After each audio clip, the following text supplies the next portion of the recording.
Walking on Nigerian street, you will see these Nigerian donuts that are sold alongside with normal Nigerian street snacks. And in this video, you'll be learning how to make it without stress.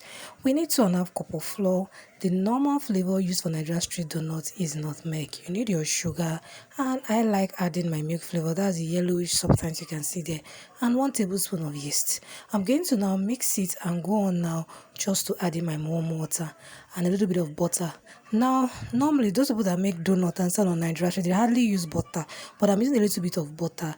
Some of them use normal vegetable oil because of the prices of how things have gone up in Nigeria. They will just use a little bit of vegetable oil, no butter. But I'm using butter. Then after mixing it, I'm going to go on now to add in water. Now the water, I add it in bits just because of the kind of flour you may likely be using so that it won't be too watery. But I use between 125 ml to 250 ml. I'm just going to knead it a bit in the bowl and cover and allow to proof for between 30 minutes to 1 hour.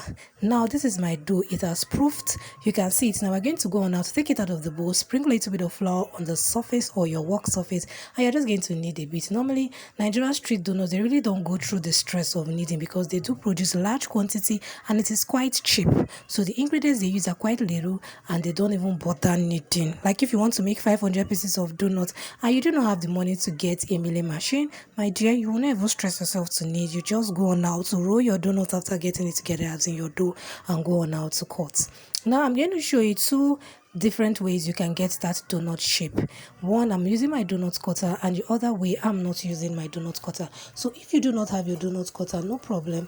Normally I got my donut cutter for 650 naira, but now that the prices of things have gone up, I really don't know, it may be over 1,000 naira, maybe 1,500 or at most 2,000 to 2,500.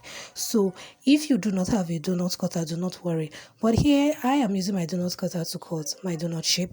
The unique thing about the donut cutter is that it gives you the hole at the middle and also cuts the round circle alongside with it. So it is just very easy. Now if you do not have a donut cutter and you have a round cup or a plate that can also give you this perfect round circle, dust it with flour. You also dust your donut cutter with flour and cut round circles, as in it will just cut it for you without stress because of how things are expensive. And I'm using my nozzle to make a hole at the middle, and you say, my dear, I don't have nozzle. No problem. If you have a bottle at home, the bottle will also give you this perfect hole that you need in your donut at the middle without stress. So now I'm going to exhaust my dough using either of my donut cutter or this cup. Now in this video I use the cup to cut most of the donut out. Then you're going to sprinkle the surface like a tray with flour and keep your donut on the tray and set it to proof or to rise. If you don't know the meaning of proof, is to rise or to increase its size for like 15 at most 20 minutes, not more than that. If you leave your donut to rise for too long, once you pick it, it will just go down, and when you fry it, it will be looking very terrible.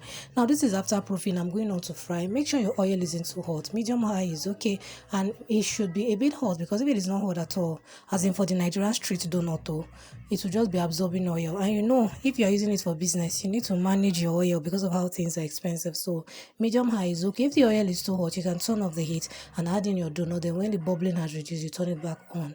Now this is while I'm frying my donut. Now you can see it is brown on one side. I'm turning it to the other side, and once it is fully brown to my taste, if you want it slightly brown, if you want it golden brown, you can leave it a bit for it to be golden brown. Like me, I really want mine to be golden brown, so I'm still leaving it a bit.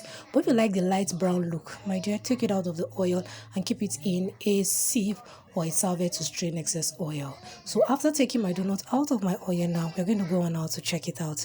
If this is your first time of stopping by my channel, you're so welcome, and if you have been here before, good to have you here once again. This is the one I used the donut cutter for. It's a bit big, and this is the one I use the round cup for. It is also perfect, but the donut cutter is bigger. That's if you're selling it for like 100 naira, but for 50 naira, I feel that the cup is just perfect. Thank you so much for stopping by Debbie's Kitchen, and do not forget to like, share and subscribe.